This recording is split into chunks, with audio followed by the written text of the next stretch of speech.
They are falling for you, and it is absolutely true. Whenever you are imagining being with a specific person, your thoughts are reaching out to them, and they are getting attracted to you. You can have them, and you can manifest your specific person if you conduct your internal thoughts and feelings appropriately. You might have heard people tell you that manifesting a specific person is manipulation, and you cannot mess with their free will or whatnot. But don't worry, as it is not true. It is because manifesting a specific person is not about them, but only about you. You might find it shocking, but it has nothing at all to do with your specific person. If you understand today's video, then by the end of the video, you will fully understand that it is not about taking someone's free will or manipulating them. You will know that manifesting them is the easiest thing, as truth depends upon the intensity of imagination, not upon facts. So, if you are imagining the state of the wish fulfilled and you are moving your attention towards that state, then you can have anything that you desire, and that too very easily. Now, why am I saying that it is not about a specific person? Well, according to Neville Goddard, the specific person, the people in general, the circumstances,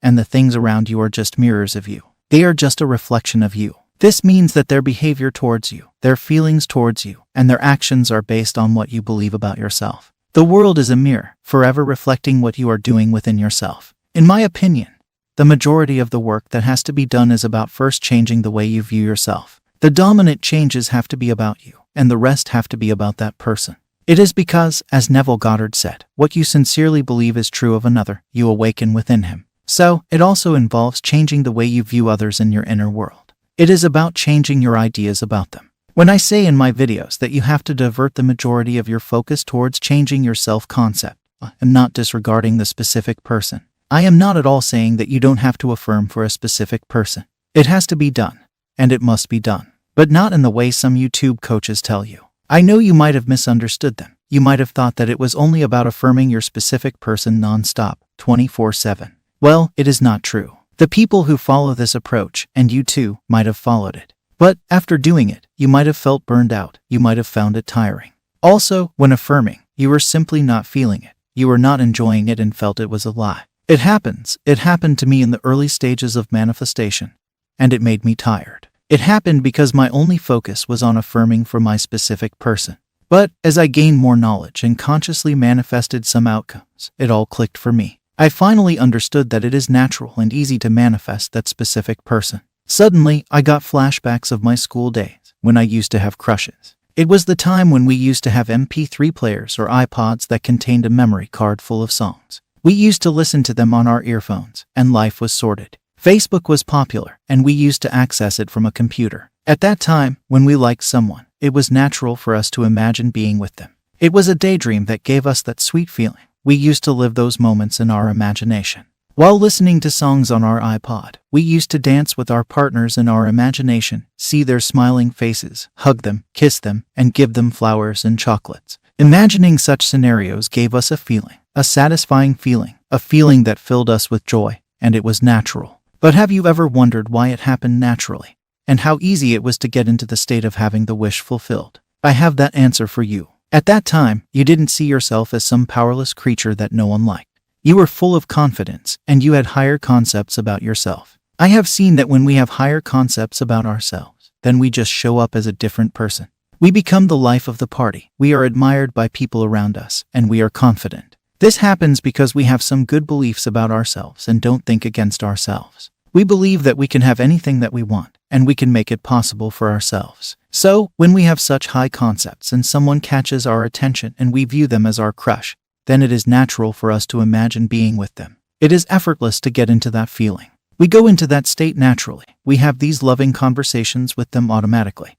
And later it gets manifested in our reality effortlessly. Now, visualizations and affirmations don't feel like hard work. They don't appear to be a lie. You also get the feelings that you were seeking, and everything works out perfectly. Your specific person's behavior also starts changing, and you awaken that which you believe true about them, and that too effortlessly. So become aware of the story you are telling yourself. I believed in the stories that were not benefiting me at all for a long time. Then, when I changed them, everything in my reality started to shift. What is your story? What is your role? An actor working in a movie has a storyline, and his character is based upon it. Therefore, the character behaves in a certain manner. Like the actor, you too have a story that will take place when you have your desire. What is that story? Get aware of it, live it, and start thinking about it. Are you living from the old story, or are you living from the new story? Just identify it by observing your thoughts. You will understand it. If you are questioning yourself about whether a specific person wants you or whether they love you, then you are living the old story.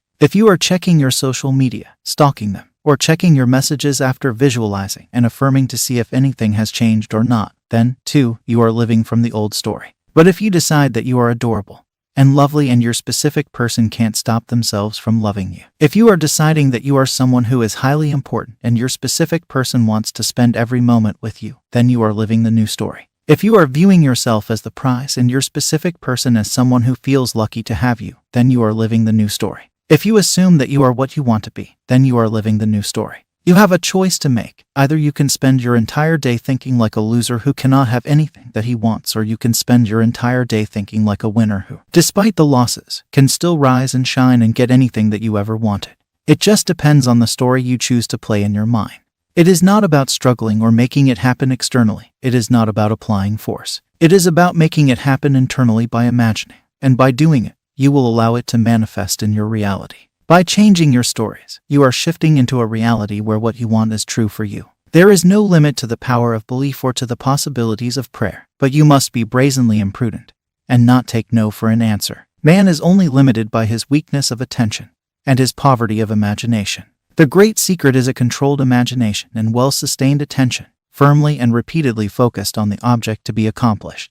Unless the individual imagines himself, someone else, or somewhere else, the present conditions and circumstances of his life will continue to exist, and his problems will recur, for all events will renew themselves from his constant images. By him they were made.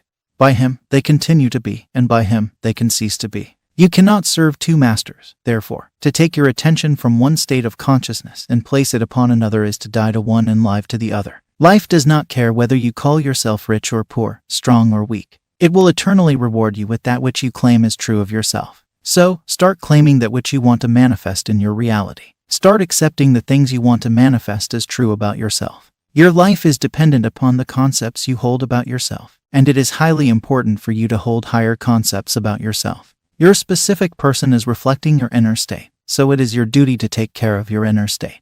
Now, some people find it difficult to change the concepts they hold about themselves, but it is not as hard as it seems. It is easy, and the process starts when you become aware of yourself. But there are other ways too, like self-hypnosis, NLP techniques, and even affirmation tapes. I think the most effortless way to change the self-concept is by relaxing and listening to affirmation tapes. You can do this before sleeping, and you can also play it at a low volume while sleeping. I have made 2 affirmation tapes. One is short and you can listen to it multiple times during the day, and another is 8 hours long and you can simply play at a low volume while sleeping. You can find them by clicking on the videos that appear at the end of the screen.